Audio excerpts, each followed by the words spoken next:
Good morning, everybody, and welcome to Cabinet on the 21st of February 2025. I'm going to jump straight into the agenda and I'm going to ask, are there any apologies for absence, please?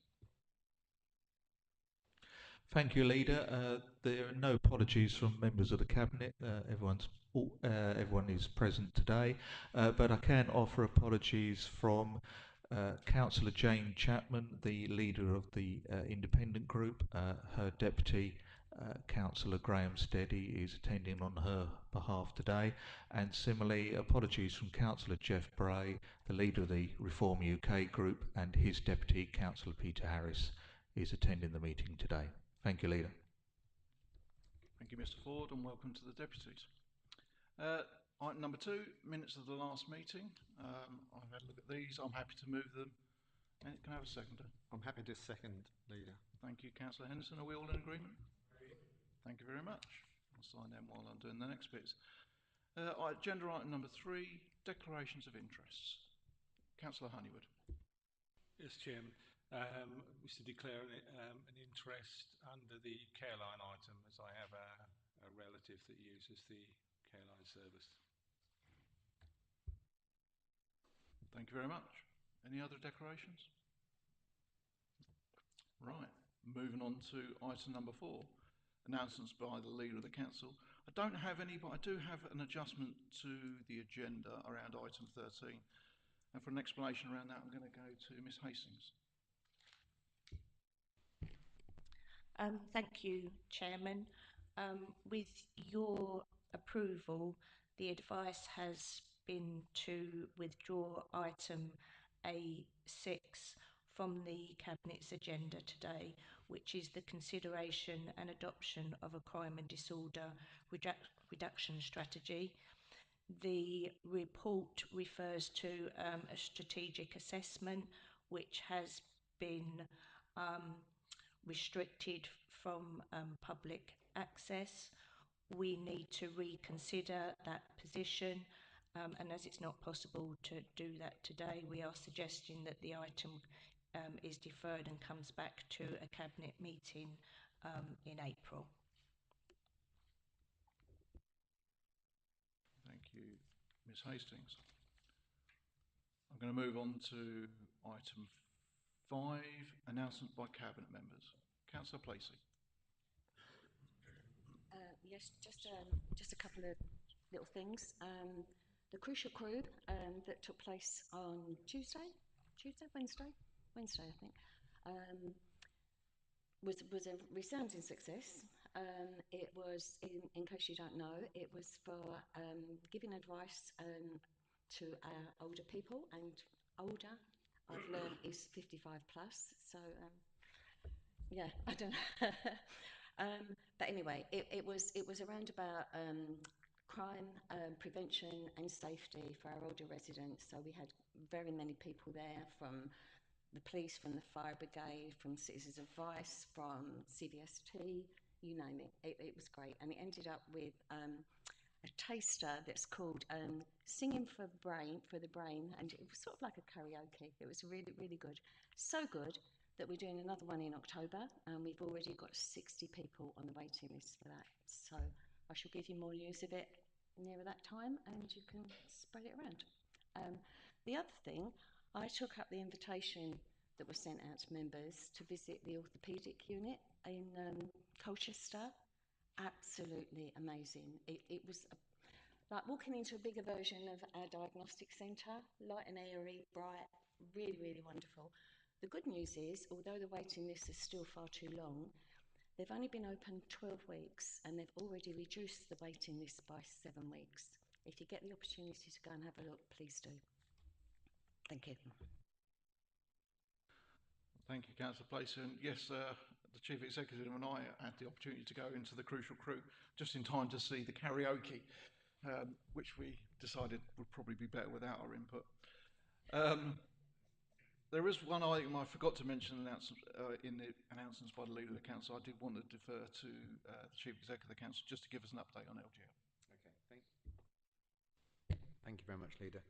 Just very quickly, is that the submission which is due from All Essex in relation to the the next steps for local government reorganisation is due to government on the 21st of March. So that is being put together, and it is going to a meeting of the Essex leaders and chief executives for approval. The submission is not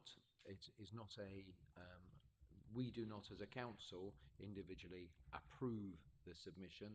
It goes forward then to government, basically to say the next steps. The next steps then are between March and the September submission is when the full details are brought together of things like populations, things like alternative size of councils, and the myriad of other requirements which government are asking for in terms of the information. However, in order for our members to have a discussion and to see what that submission is, there will be an extraordinary council meeting on the 11th of March. So you will have the opportunity as members to have the discussion at council. It won't be to be able to individually change the submission, but it will be the opportunity for you to discuss and to see the submission as it will be prior for it going forward to MHCLG on the 21st of March. Thank you, Leader. Thank you, Mr. Davidson. Right, I'm going to move us on to items number 6, which is matters referred to the Cabinet by the Council. There are none. And then item number 7, matters referred to the Cabinet by a committee. And there are also none for that item, which takes me on to number 8, Leader of the Council's items. A1, highlight priority actions 24-25 towards corporate plan themes, monitoring report at the 3 quarterly point.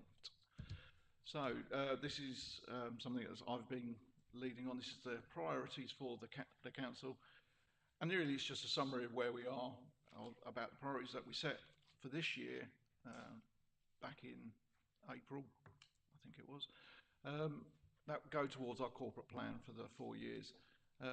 You can see a summary of the achievements that have happened over this quarter on pages 28 and 29. And I was just happy to move it as is. And I do need a seconder to do that. Councillor Henderson. Pleased to second this report, Leader, and I think what the report actually highlights is a lot's been done and there's a lot more to do by the Cabinet and this Council. One of the themes that we've been very, very firm on, I suppose, as a Cabinet is that we want to get things done, and a lot of the things within this report is going to have our full attention to make sure we do just that. It also shows a bit of in there the very important part of where community leadership comes in and partnership. You'll see a lot of the report is included in partnership, and again, one of our very important, what we see as part of our vision is consulting the public, listening to them, and on the lines of you said we do. So I'm really pleased to second this report, and like I said, a lot done, a lot to do. Thank you, Leader. Thank you, Councillor Henderson. Do I have any questions? Councillor Honeywood. Thank you, Chairman. Yeah, page 37, the housing strategy, which has obviously been pushed back to the next quarter. One of the concerns around this that I've raised in the past is we know there are going to be major changes to that strategy, and that was our previous commitment to building new homes in Jaywick Sands.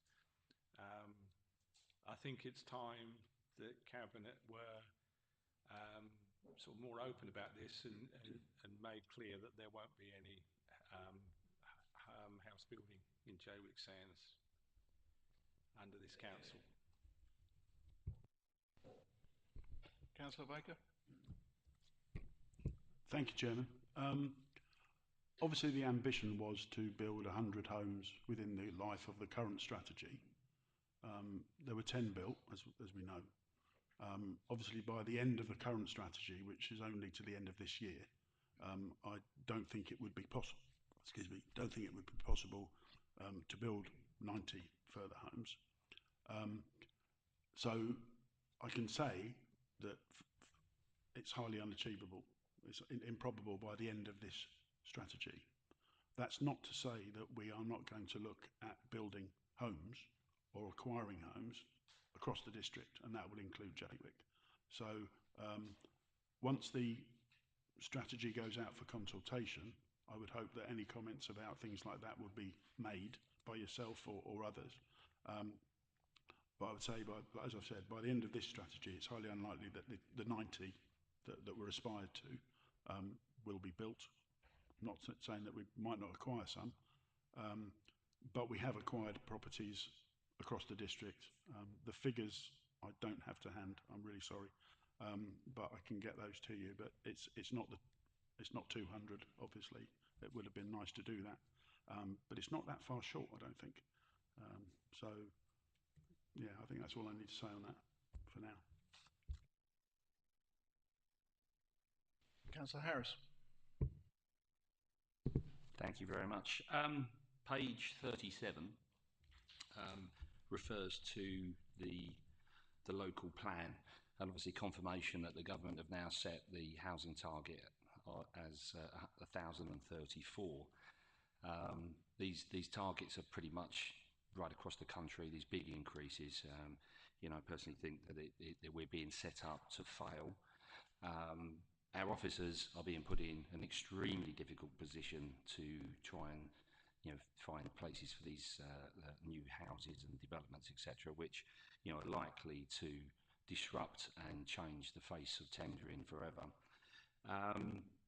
The likelihood of failing to hit the numbers of 1,034 will mean that there will likely be speculative requests for sites to build on once again, and these may result in appeals, higher number of appeals, you know, going to the government again, which is where we were before this actual plan was in place. Is TDC aware of that challenge, future challenge, and is the cabinet, you know, confident that we have the resource to deal with all of those appeals that are about to hit us when this government policy really does bite into us? Thank you. Okay, a few things there. Councillor Baker.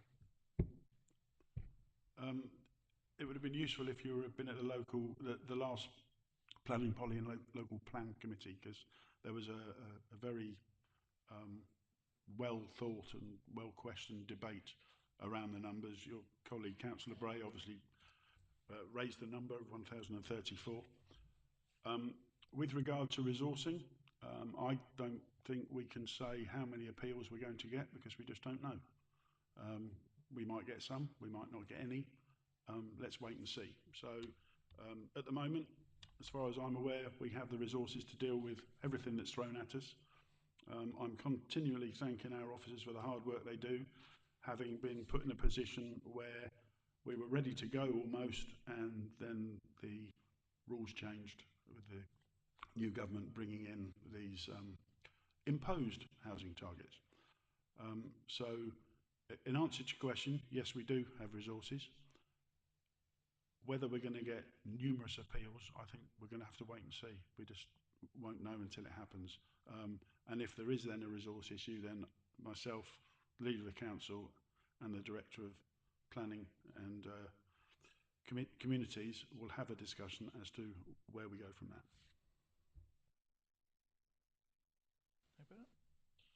Thank you, Councillor Baker. Thank you, Councillor Harris. Okay, it's been moved, seconded. There are no other questions. Can I have an agreement on that one, please? Thank you very much. Okay, agenda item number 9 is the report of the Assets and Community Safety Portfolio Holder. This is the Essex Procurement Partnership Update and Procurement Strategy. Councillor Cox. Thank you, Leader. And the comprehensive report before you is being presented as a result of a considerable amount of work and progress on the development of a collaborative procurement service known as the Essex Procurement Partnership. The report includes the draft legal agreement due to be entered into, replacing the existing arrangement directly with Essex County Council with effect from April 2025, and setting out the necessary financial contributions being within the existing budget. The report also seeks Cabinet's approval for the procurement strategy for the Essex Procurement Partnership to be recommended onto full Council for adoption as part of the Council's policy framework in readiness to respond to the new Procurement Act 2023 and the National Procurement Policy Statement, both which come into effect on Monday the 24th of February. The collaborative partnership initially began between Tyndrick District Council and Essex County Council for the delivery of procurement functions back in October 2021. In March 2023, Cabinet approved this council forming part of a wider partnership of councils to explore a shared service for parts of Essex, now known as the Essex Procurement Partnership.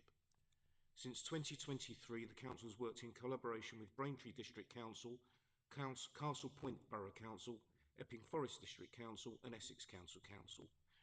These are known as the EPP member authorities, with the purpose to enable effective and efficient procurement, maximising the value of every pound spent by these local authorities across Essex for the benefit of local residents. Through this development period, as portfolio holder responsible for procurement, I've represented the council at the member advisory group with members from each local authority. We provide executive member oversight of the partnership, reviewing performance in delivering against its objectives and acting as both critical friends and champions of this approach. To date, the focus has been on ensuring we can all sign up to the new service to commence in April 2025. A lot has already been achieved and a number of specific activities have already been jointly delivered, such as ensuring council's practices are up to date with the legislation, both existing and emerging, national policy and guidance and best practice. Commercial awareness in the public law environment, focusing on procurement opportunities.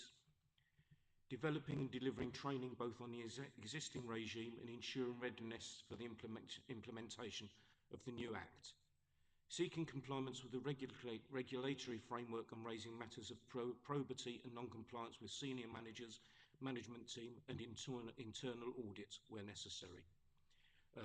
By incorporating social value opportunities through the production of a social value policy for procurement purposes, which was adopted in November 2024.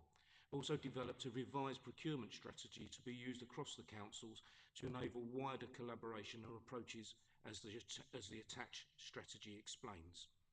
A review of the current procurement procedure rules is currently in progress and contract management principles have been developed, but there is a need for training and awareness. The collaboration is through a shared procurement team and pooling resources. The agreement is proposed for a 3-year period which aligns with the current local government reorganisation programme, albeit the agreement provides flexibility for reviews to be undertaken and adjusted accordingly. The report provides high-level information on the objectives of the new Act and the government's national procurement policy, which aims to transform public sector procurement, driving innovation, delivering better outcomes and embedding transparency at each point of the procurement pathway. Crucially, it will let everyone access procurement data and understand how public money has been spent. In line with the above objectives, the Act sets out following 4 stages of the commercial pathway, and attention should be given on the emphasis on pre-procurement activity. In other words, we need to plan, define, procure and manage. The new Act brings in considerable flexibility, but this requires planning and defining the route to be taken ahead of procurement. As with all collaborations and shared services, forward planning of projects is essential to ensure the Council's priorities and business as usual can be delivered in a timely manner with sufficient resources being allocated. The partnership has agreed to adopt a prioritising approach, and tendering must ensure we are providing robust information on the Council's project procurement pipeline and its contracts register. I intend to support our procurement team in this process, and as highlighted in the recommendations, I've requested regular updates and will be providing member oversight. The development of partnerships and collaborations like this are no mean task, and I invite members of the Cabinet to thank Lisa Hastings, who has been a central player in the delivery of these pieces of work. I move the recommendations laid out on pages 8 and 9 of the supplementary agenda and invite Cabinet to agree them. Thank you, Leader.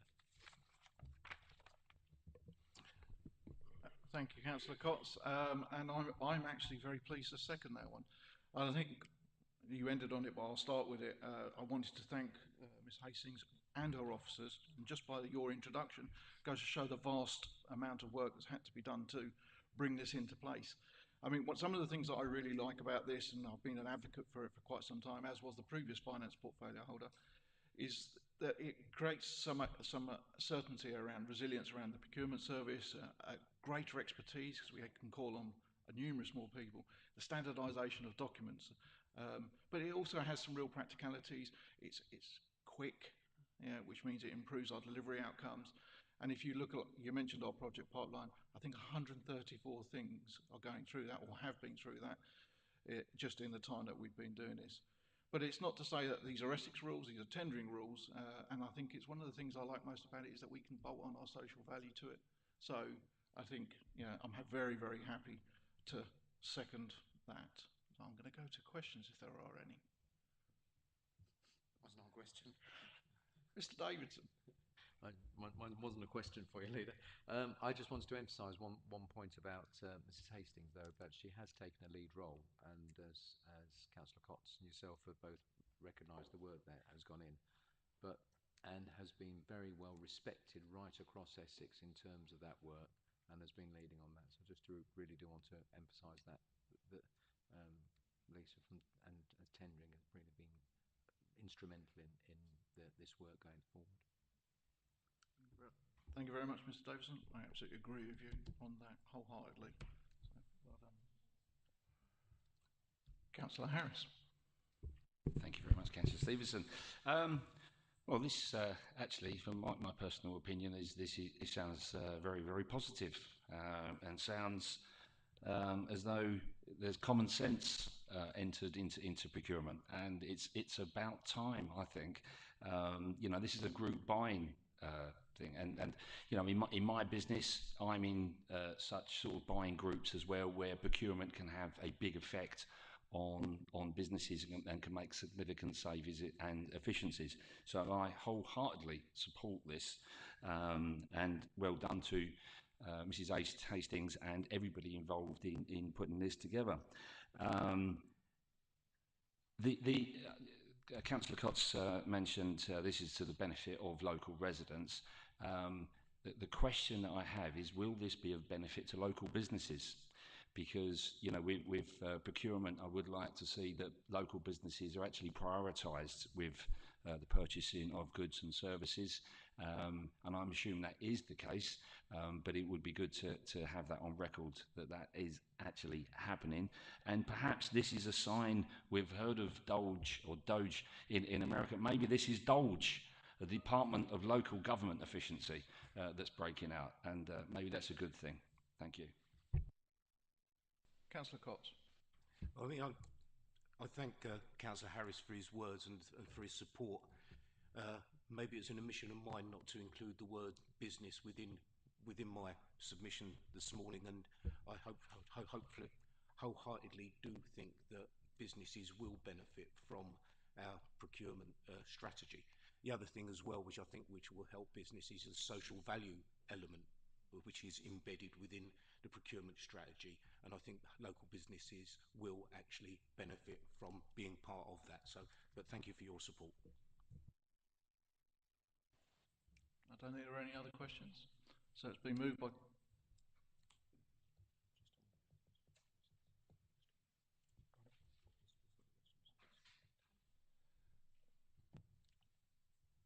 If you've got the supplementary report on page 11, it does reference the businesses. On page 11, about 2/3 of the way down. It says driving economic growth and strengthening supply chains by giving small and medium-sized enterprises and voluntary community and social enterprises a fair chance, creating high-quality jobs and championing innovation. Good to hear it as well and get it on record. There you go, got it on record as well.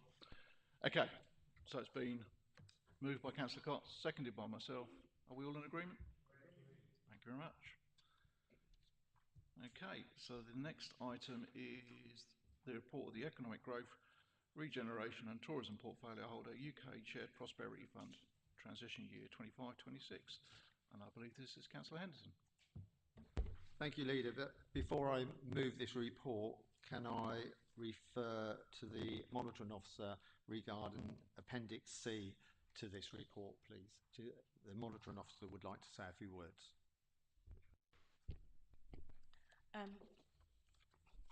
Through the Chairman, I'd also like to state that with this report, reference is made to Appendix C, and it states that that document is restricted from public access.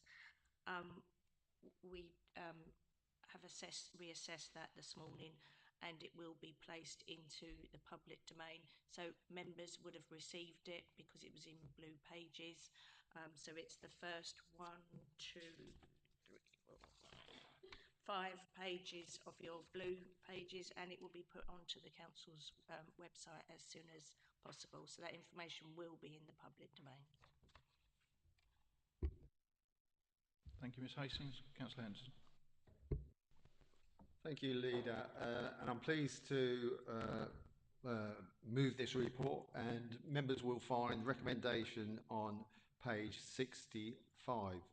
The Shared Prosperity Fund, or SPF, was initially established by central government in 2022 as part of a wider programme of funding to be delivered by councils of various tiers nationally, and has run alongside the Rural England Prosperity Funding and multiple funding. Since 2022, the council has delivered 1.18 million of SPF funding alongside nearly 660,000 of the Rural England Prosperity Fund, predominantly as grant schemes which have delivered tangible impacts across the district under the 3 key themes of communities and place, supporting local business, and people and skills. As the current programme draws to a close at the end of 2024-25, a transition year has been announced by the Ministry of Health, Communities and Local Government for 2025-26 for UK SPF only. All money must be spent and fully delivered by the 31st of March 2026. Tendering has been allocated nearly 565,000 for this transition year, and this paper makes recommendations on how the council can best allocate this funding in line with other current funding opportunities, sharing the allocation widely across the district under the same 3 themes I mentioned previously. The SPF programme has been a key delivery mechanism over the past 3 years of projects within the council, but crucially to be able to support our communities and businesses with projects which are their ideas and theirs to deliver, meaning they are able to take responsibility for and pride in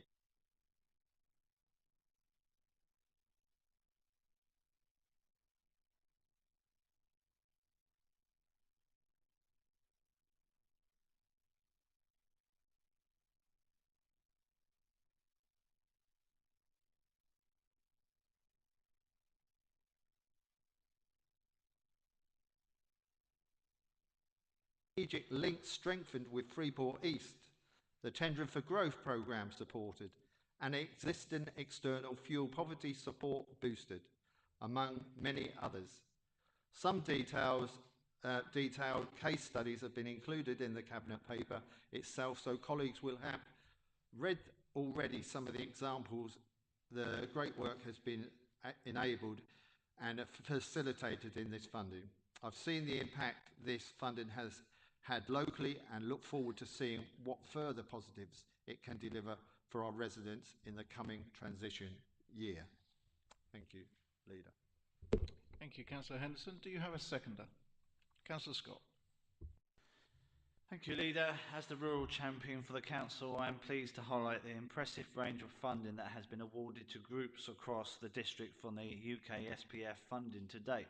For example, the Red Lion in Thorrington received a grant for a family fun day in September 2023. There was a support for a music production workshop organised by Black Cactus from Great Bromley, and Wheelie Residents Association received support for the Over 50s Walk-in Football Club. These are just three of many examples of the support to organisations across tendering as the result of the UK Shared Prosperity Funding. I look forward to more support in the coming years as a result of this funding that will be offered on a best fit basis to promote parity across the district as far as possible. I'm happy to second the recommendations on page 65 in this report. Thank you, Leader. Thank you, Councillor Scott. Have you got any questions? Councillor Harris. Thank you, Councillor Stevenson, and I thank Councillor Henderson for the report.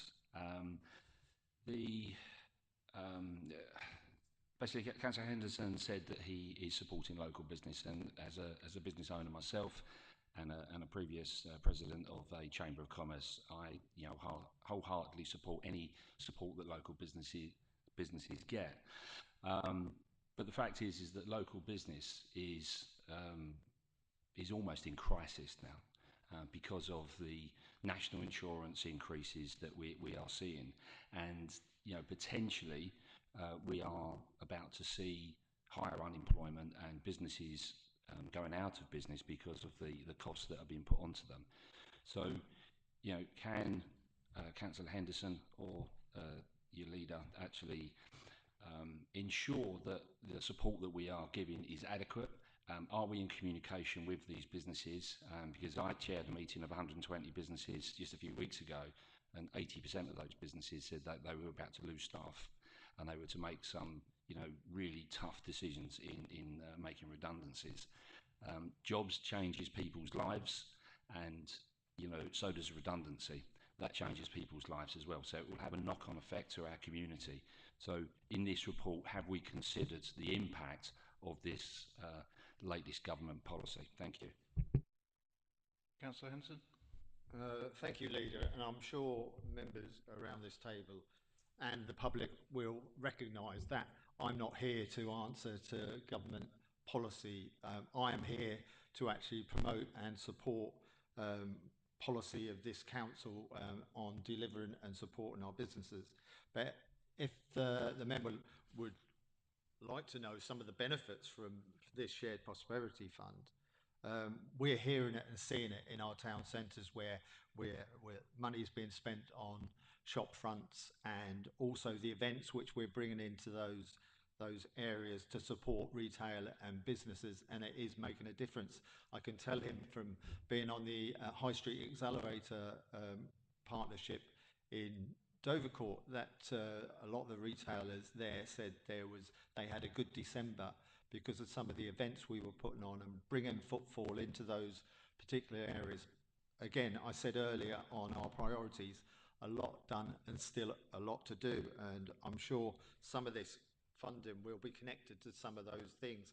One of our biggest industries for business in this district is our tourism industry, and as you'll see, some of this money's being spent on events, and any events that we can work with our partners, which is the voluntary sector, to actually bring those events alive, to actually support those local commercial businesses, the better. On another subject, and I mentioned in my statement where I'd seen some of this activity in progress, I was pleased to visit Inclusion Ventures the other day in Jaywick, where I saw young people from 19 upwards looking at their possible future skills, which were now already not, at this time, not in the workplace, and seeing them doing carpentry and different other stuff, construction, bricklaying, and I'm sure he'd welcome the government's change in their training and apprenticeship scheme that says that some of those young people haven't got to reach that academic level of maths and English. And speaking to these young people, this will be a real benefit to them to be able to get into the job market. So one of the biggest issues for business is obviously helping and assisting them, but also making sure they've got the skills and people there available to take on those jobs. But I repeat, Leader, it's not my job here to answer and represent government policy. Mr. Davidson. Can I just pick up part of Councillor Harris's question, which definitely I won't be answering about government for obvious reasons, about specifically what some of our local is that we have the town board, we have two tourism board, both of which have businesses on them. We have the tendering fortnight, which obviously is businesses across the piece. We have the jobs fair and the job support. Obviously the Sunspot, which is with the numerous new jobs with 23 new businesses, and the myriad of support for courses for local businesses. So at a local level, and I'm only going to talk about tendering for obvious reasons, but at a local level, just to answer the other part of your question about what are we doing in terms of that, we can't compensate them for any external national influences on there, but we certainly can do what we can with our businesses. And there's a really good reason why you should never let your chief exec go before you, because on my list I was going to sit there, apart from the UK SPF, we have the Clacton Town Board, two tourism groups, North Essex Economic Board, which we also are leading on, or almost leading on next year, or this year actually now. We've done the Tenure Regeneration Board, which was last week, I think we did that. I also picked up the Sunspot, which is fully occupied with 23 businesses. Thank you very much for that. And we also have Business for Growth, which is a fortnightly email, and we have a lot of business awards and bits and pieces. I think the council is doing what it can. And it is fair to say it's not just this government that's produced challenges for businesses. The previous governments have produced challenges for businesses. We came out of the EU, and then we got the ones that didn't. That we nobody saw, like COVID, which created problems. And I think businesses will rise to the challenge of whatever comes from government and everything, just like local government actually has to rise to those challenges that come forward. So I kind of pick up the government a little bit, but I can see that you want to come back. So, Councillor Harris. Thank you very much. Yes, and I'd just like to underline what I said previously. I will support anything that supports, from any government that supports local businesses. And yes, I do support the changes in the requirements for English and maths. As a former apprentice, 16-year-old apprenticeship all those years ago, I think apprenticeships are highly, highly valuable. And you've outlined lots of opportunities to talk to business, and I would imagine there's lots of talking going on. And representing, businesses, etc. And lots of things that have happened.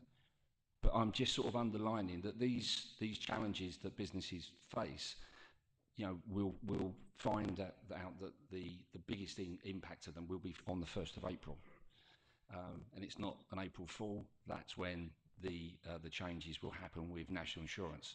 So this is coming down the line. So all the good work that you're doing, all the good work that may have been done, may be undone because these businesses are in distress.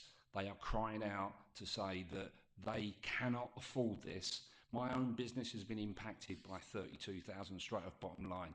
There are lots and lots of businesses, and I hasten to add it's not in the district, so there's no conflict of interest there from what I'm saying. But there are lots and lots of businesses out there that are facing massive challenges, and no doubt if you're on all of these boards, you will be talking to them and they will be saying that to you. So have we enough resource? Have we any special plans? How are we going to create an emergency board to support business because they are in crisis? Thank you. Councillor Henderson. And just to refer back, because you said about the European Union, just to give you a bit of background on the shared prosperity. If people remember, the Shared Prosperity Funding was actually introduced because we lost the European Social Funding. So a lot of those businesses and local areas that relied on the social fund, which used to come out of the EU, this is now replacing that. So we're hoping that this supports some of those gaps that were left during those funding reductions. All I can say to Councillor Harris is that and I think I speak with officers, I've visited businesses, I listen to businesses, and I will do whatever I can to support local tendering businesses in whatever way we possibly can with the tools we have as a council. And we've seen that. Some of the advice, support, the workshops we provide, and it has been mentioned, the jobs fairs that we produce, the tendering for growth side of things, the capital regeneration projects, the community regeneration partnership, the towns board, all of these things that are helping business, because if we can make our area more attractive and put more investment in there, we will encourage more people here, we will encourage more businesses, we will encourage more professionals to actually settle here and bring their experience and advantage to this council. So I believe the way we're going as a council, we're doing everything we possibly can to support business. We are listening, and that is one of the main things that we can only ever do, and try and support them in whatever way we possibly can. Okay.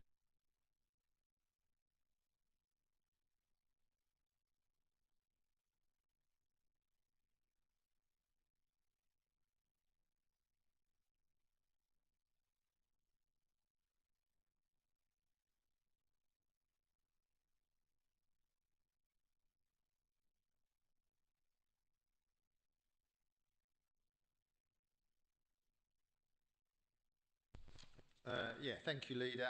And this is item 11 and recommendations on page 87. Just to refer people back to the beginning of Orwell Place. Orwell Place has been open since September 2023 as a car park, providing multi-use event space, as I just mentioned, bringing footfall into our town centre, public realm with a pocket space, public toilets, and with accessible access. It was built on a derelict site in the centre of Dovercourt High Street and has provided much needed greening and seating, which opens up the High Street and lifts the area. The construction had its challenges, which included buried petrol tanks, wells, and large amounts of contamination, which added time and cost to the project. It now provides a safe space for the town. We are currently in the final snagging stage before the final account is negotiated. It's expected to be, and there's expected to be an underspend by approximately 160,000. It was developed with an end user in mind, 53 spaces in total, larger than average parking bays, supports those with mobility problems or those with small children. It has 8 disabled spaces, with 2 of which are EV chargers, 8 EV charger points in total, with the infrastructure in place to double the quantity in the future. It has been welcomed by the community and was praised at the recent Capital Regeneration Project consultation, and that's what I referred to earlier. The consultations we've had, we've listened, and we've put in place where public have asked us to make changes. The events area has been a huge success, with the full allowances of events under the council's temporary events notice being 14. So the open space has been well used, and again, I say we're bringing footfall into that town centre to support our retailers and businesses. It's the first project from Dovercourt Revisited, which we will be supporting, which will support the Capital Regeneration Project and High Street Accelerator projects, working together to provide a regeneration plan for the area. You will see on A4 Appendix A on page 101, lessons learned from the project will not only be used to inform the development of Milton Road, but also further capital projects, ensuring TDC provides the best they can for their residents.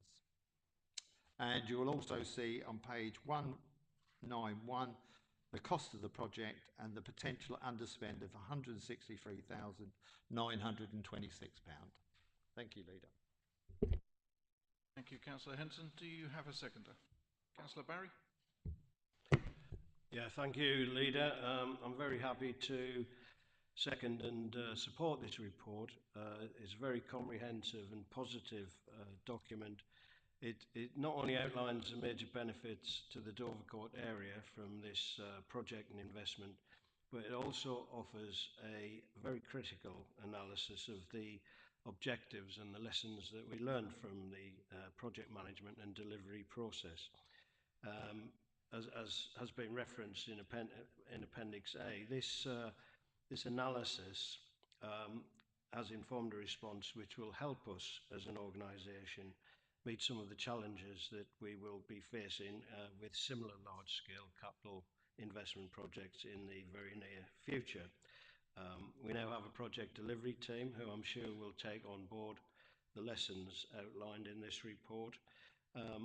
And I echo what Councillor Henderson said and say we're very pleased to see the project delivered with an underspend of 163,000.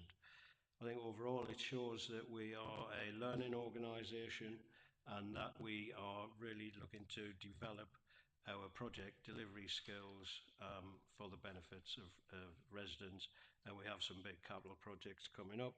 So I would, very much welcome this report, and particularly the critical analysis that it contains in Appendix A, and I fully endorse the recommendations.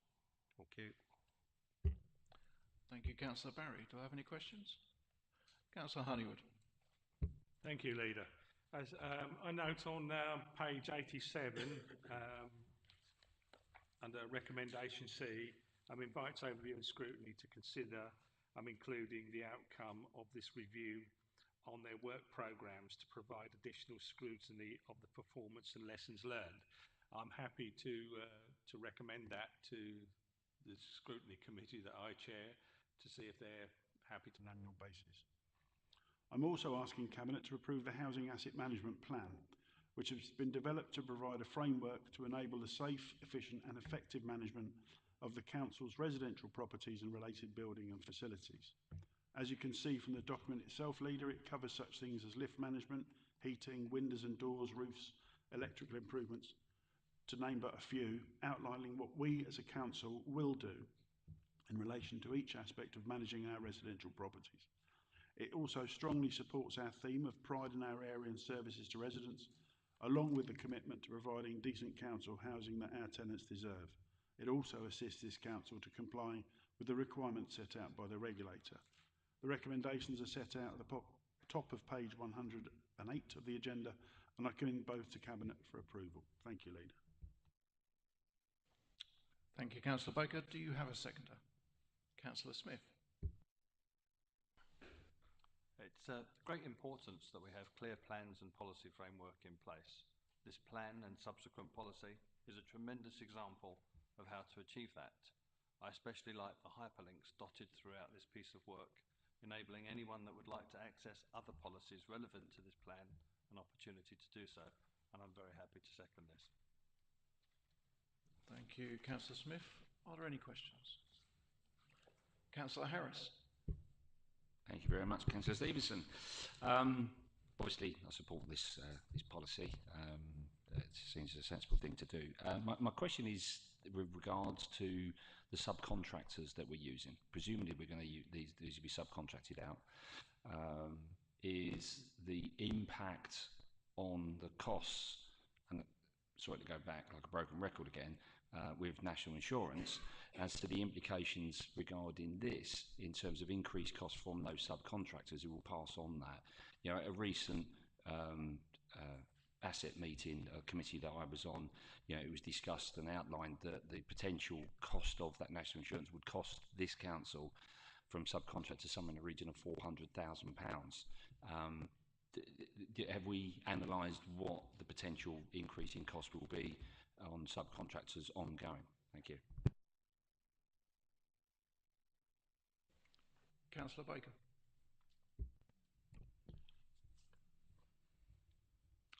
Interesting question, Councillor Harris. Obviously, we have a budget set for improvement.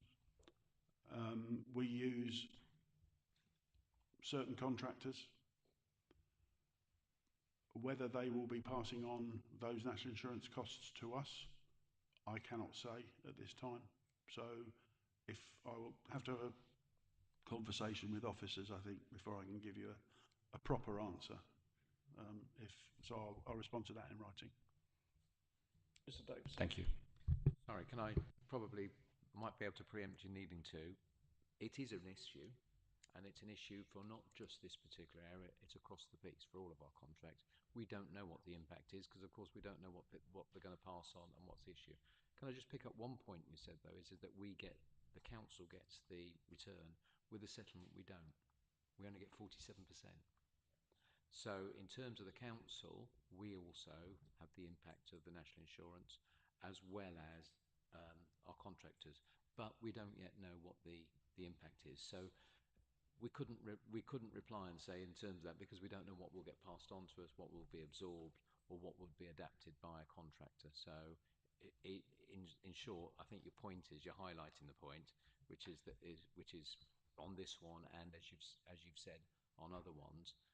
And that is something which we are going to have to take account of, and we don't know what that impact will be. Councillor Harris. If obviously we're unsure as to the full impact at the moment, but chances are businesses are going to pass on that cost. Where would we have to reevaluate the budget, or would we have to take that money from savings? If that's going to take it over budget, hypothetically, how would we deal with that? There's lots of aspects around that one, because obviously there's a whole range of contracts. Some of the terms of contract wouldn't allow that. They've got to do them within the terms of the contract. But we can only look at that as it unfolds, and I think that's going to be a national issue, which also the LGA have picked up as well.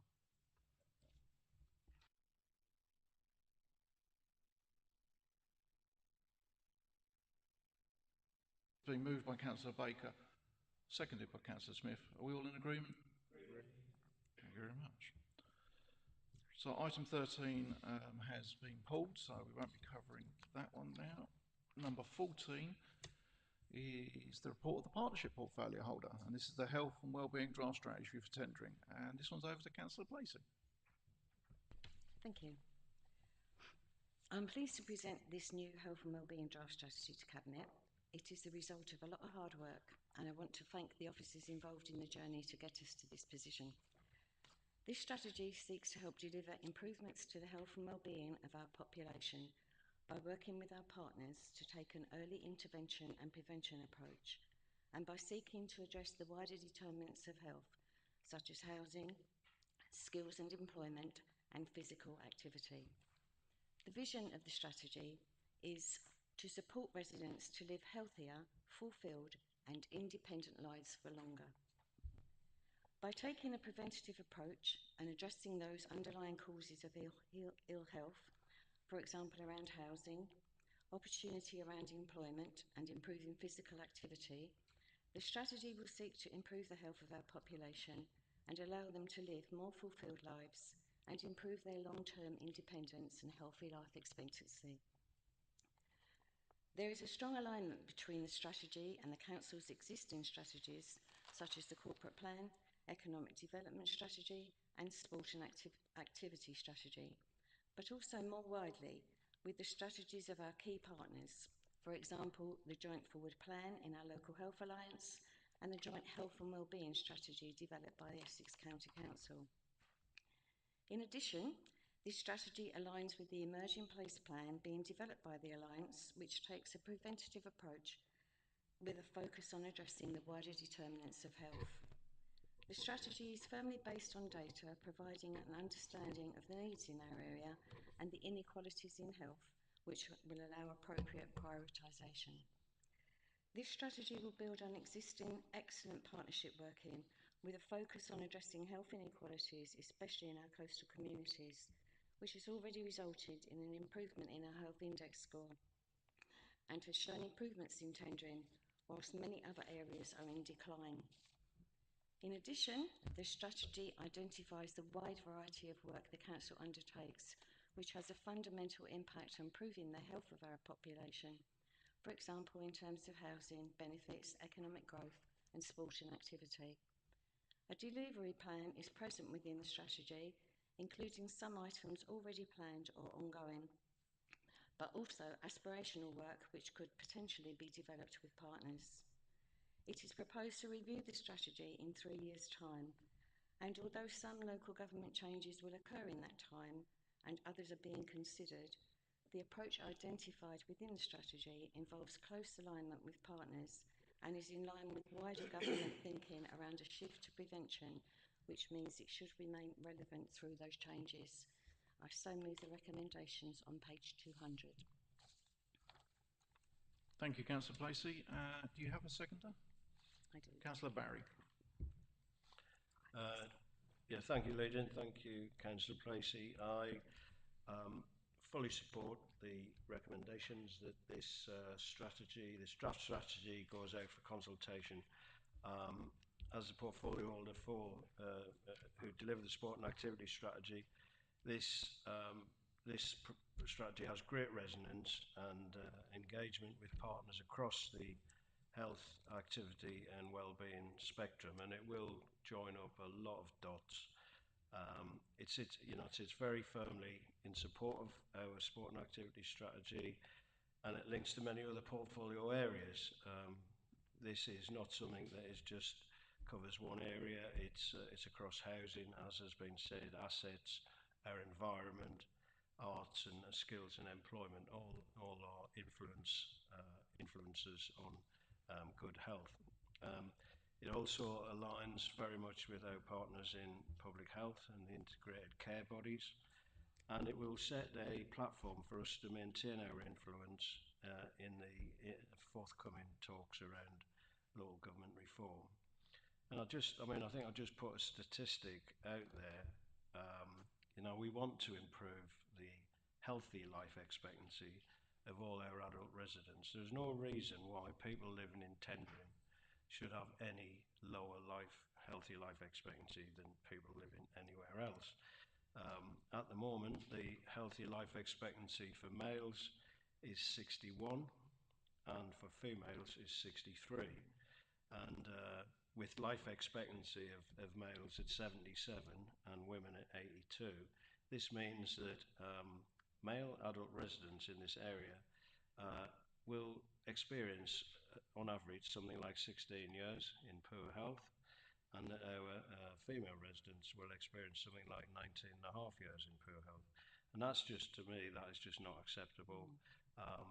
And as an administration and an authority, I think we have put this as a real priority across all our portfolios. And as I say, this strategy joins up a lot of dots. We need to influence these statistics and improve the quality of life and health of all our residents. So I would fully endorse this and take it forward as best we can. Thank you. Thank you, Councillor Barry. Any questions? Councillor Harris. Thank you, Councillor Stevenson. Sobering report. If you look on page 213, snapshot of our districts, you'll see some concerning figures there. Talks about mental health. It talks about the suicide rate, which remains above national average, and unemployment at 4.7 is above national average. And if you look at under the title there, child poverty, living in relative low income families, 17.2%. Well, the figure I've got nationally is 9%, so that's way above the national average there. And I share Councillor Barry's concerns about the welfare of our residents, and what can we do about it? All these things add to mental health, and on page 214 there's an item there that says there are concerns that the number of residents who experience poor mental health, including those for the first time, will increase. So the outlook doesn't look particularly great there, and very often there is a direct correlation between poor mental health, homelessness, with joblessness. And we come back to that issue again of businesses that are in crisis, that are about to cut jobs, and that's going to have another problem there. But how does that link in with page 225 with the council jointly funds Forever Partners the mental health hub operated by our partners, Citizens Advice Tendering, which obviously is a key partner, and considering they're mentioned in this report as well, I just wondered what the strategy of the council is going to be, and are you able to say at this point in terms of your strategy in linking up with partners and potentially Citizens Advice Tendering? Thank you. I think I'm happy to take this one. That's exactly what you're looking at, the health and wellbeing strategy. So that is our strategy right in front of you. This is what we're proposing. But I think some of the information in there is dated. The figures around child poverty are 22, 23. You know, we've got the health index. It's the first time that's moved in the right direction in its ever. Yeah, I was just thinking it in ever. And it's our ambition to make sure that the next health index that comes out also moves in the same direction, and it will be something that comes along twice. Talk about mental health, we're way ahead of that. Primary school mental health hubs. Yeah? We're not waiting for the mental health problem to happen. We're sitting there giving children the skills to cope with stressful situations, so those mental health issues don't materialise into something that is debilitating, and therefore they can't go to work. I don't think people being jobless is the reason why they've got mental health. It's a whole mixture of bits and pieces, and I don't think you can contribute it to any one thing, which you seem to be doing around the joblessness. So I think when you ask for a strategy, this is what we're passing today. You know, that's what we're going to do. If you've got individual bits and pieces, I'm happy to pick them up offline with Gina and yourself. But as far as I'm concerned, I think that's answered your question, Mr. Davison. If I can just add one thing more generally, the work which we're doing with the Alliance is recognised, us in Colchester together, the Alliance is recognised as nationally is best practice. And I don't say that because it's me saying that.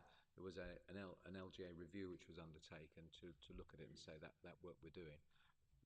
Leader, you highlighted one of those things, which was actually the work which was in primary schools and support of primary schools for mental health, the work which we're doing with the Family Solutions team as a district council, keeping that support, the work which we're doing in terms of the suicide issues. We were the second worst in the country. We are now no longer that. Our figures are still not acceptable and right by a long chalk, but actually the work we're doing shows that actually about taking that view and using statistics in here and using the previous statistics to say where is it we should focus on that. We don't replace the NHS, we don't replace other mental health services. We can only support that, but I think that's important. I'll also pick up one other point which Councillor Barry alluded to in here, was around local government reorganisation.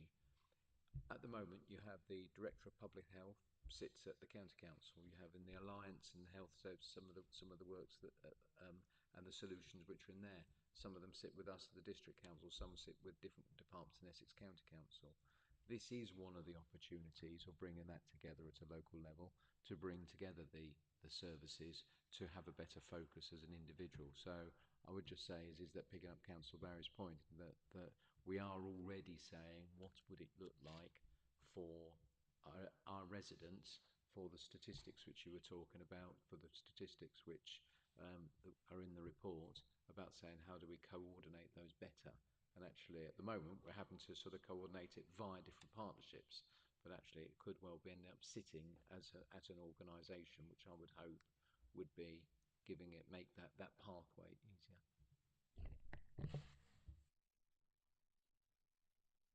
Okay, any other questions? Okay, it's been moved by Councillor Placey, it's been seconded Councillor. Are we happy to adopt the strategy? Thank you very much. Move the recommendations. Lovely. Okay, item number 15. Sorry, not to adopt. Go back to the previous item. I said adopt the strategy. It's actually out for consultation. Are we agreed? Can I? Thank you very much. Technicality, but we'll get it right. Number 15 is the report of the partnership portfolio holder for Tendering Careline, decision on the future of the service, and this again is Councillor Placey. Okay, thank you. As before, I'm pleased to present this report to Cabinet and for us to now make a positive decision about the future of our Tendering Careline service, and also to acknowledge the hard work of the officers to get us here. I recommend working with our neighbours in Colchester to merge Tendring Careline with Colchester Helpline to achieve a combined and expanded telecare response and lifting service for North East Essex, with no change to the service provided to our current service users and the retention of jobs for our hard-working and dedicated staff. This recommendation follows on from a year-long review of the service, consultation with customers, residents and stakeholders, and looking again at different options and opportunities. The recommendation has been informed by the consultation feedback, updated financial analysis, and what we now know about local government reorganisation and the shape of things to come. It was clear from the consultation that most people want stability and continuity of service, and that's what this proposal will provide. It is clear that the government's drive for local government reorganisation is partly about achieving efficiencies, economies of scale and better value services for taxpayers, and that's also what this proposal will provide. It is also clear that working with partners is key to achieving better health outcomes for our residents and achieving an integrated health system approach that allows residents to continue living in their homes throughout their lives while reducing pressure on the wider system. That's what this proposal will provide. Careline has been an important service for our residents for nearly 40 years, but the telecare industry has changed massively during that time, and our council-run service has faced increasing competition from private companies. So it is only right that we took a serious look at the future of Careline, not just from a financial perspective, but more importantly to ensure our residents and service users are getting a quality service that is fit for purpose in an ever-changing world. In November, the Cabinet delayed the final decision on Careline's future to further consider consultation feedback and explore different options, including proposals from Colchester City Council and its helpline service, as well as other third parties interested in taking over the Careline service. I'm glad we took that extra time to look again at options. Colchester Helpline is very well positioned to provide a long-term solution that aligns with the goals of the Wellbeing Alliance and the direction of travel with local government reorganisation, which by 2028 could see Tendring, Colchester and other councils across Essex merge our resources to form larger unitary authorities. My recommendation to merge with Colchester Helpline and transfer our service users and staff to a combined and enlarged service is contingent on Helpline guaranteeing service coverage right across Tendring, maintaining fast response times and transferring existing staff to the expanded service under their current terms and conditions. Therefore, I formally move that we approve the recommendations as printed on pages, there's quite a lot of them, 259 to 261, but noting that on page 260, item recommendation I1 should refer to D and E. Thank you, Councillor Placey. Do you have a seconder? Councillor Henderson. Yes, Leader.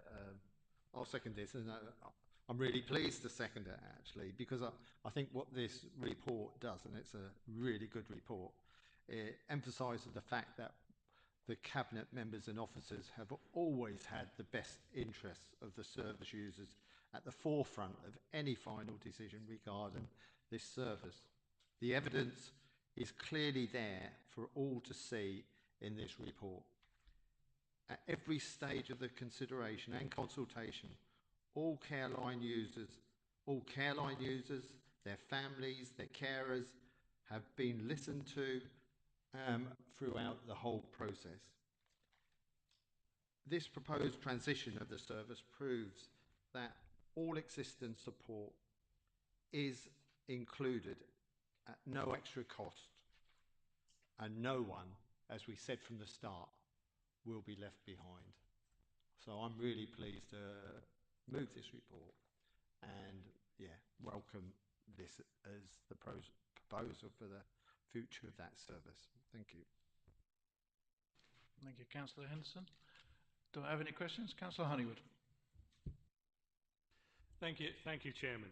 As you recall, I did raise scrutiny around this because it is an important decision that we're taking at full council, and I believe your response was along the lines of that's something for the scrutiny committees to decide how they looked at that issue. If we look at page 260, which is recommendation I2, that's the point at which the detailed transition plan is mentioned. It occurs to me that that's the best point for a scrutiny committee to look at the precise detail of what's planned.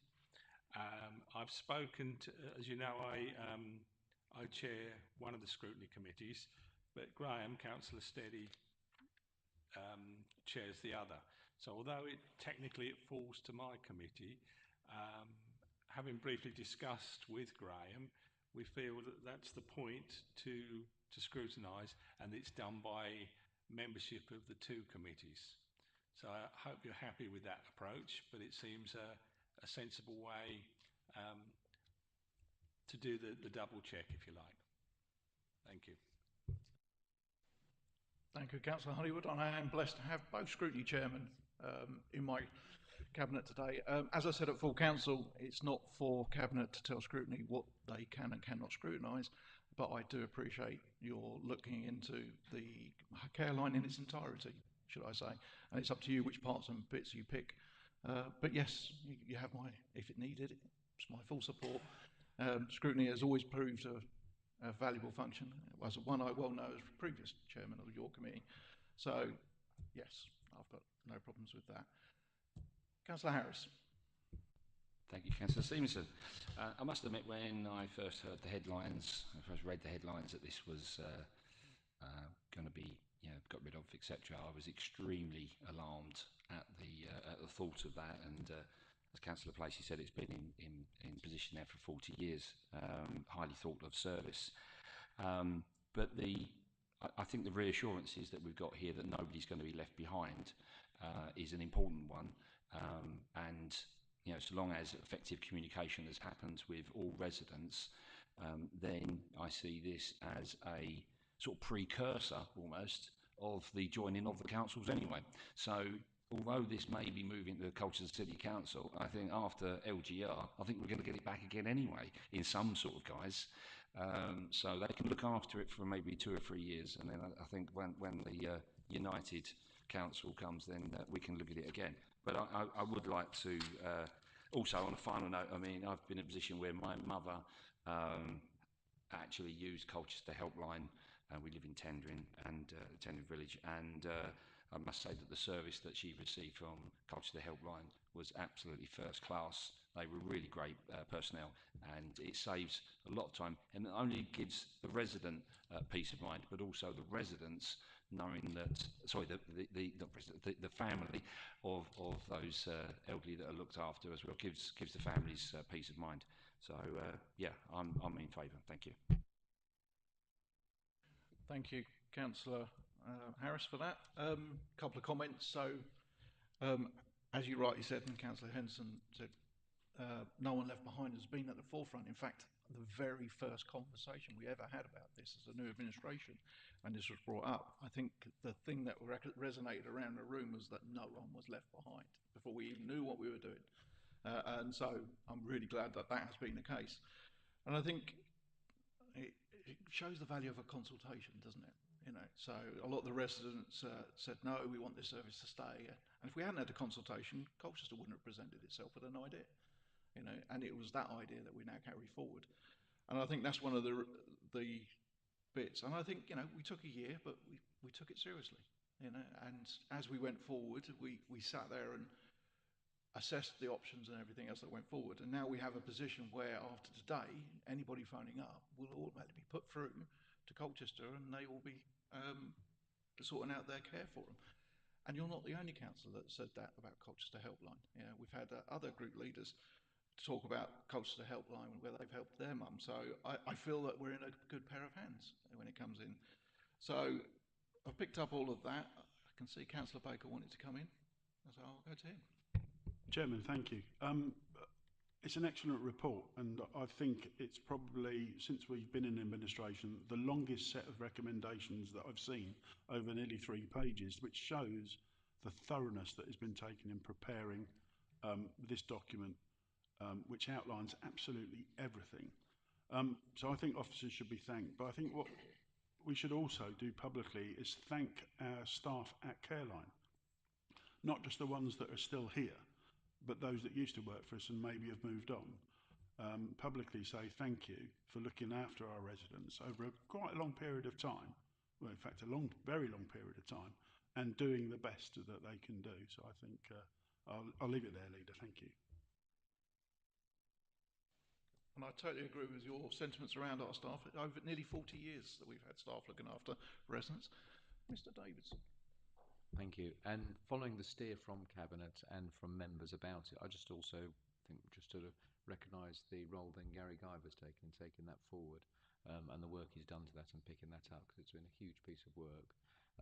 And can I just pick up one point you make, Councillor Baker? Obviously it must be Mr. Guyver who's very good at recommendations, because when he does the local plan ones as well, they're quite a few pages. So obviously recommendations are his forte. But no, on a serious note, I just want to recognise and thank Gary for the work he's done on it. I think on behalf of Cabinet, I'll quite echo Mr. Davidson's voice, noise around Councillor Guyver. Mr. Guyver, you've been promoted. It isn't a promotion, I promise you. So, anyway, foot out of mouth, I'm going to move to the recommendations. So, I'm going to move the recommendations with the amendment that Councillor Placey made around, he's going to go for D&E on I1. So instead of E&E, it'll say D&E. It's been moved by Councillor Placey, seconded by Councillor Henderson. Are we all agreed? Agreed.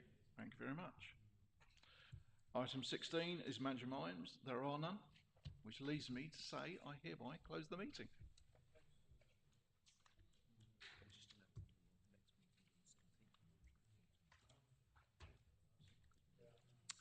Yes, sorry. Just one last thing.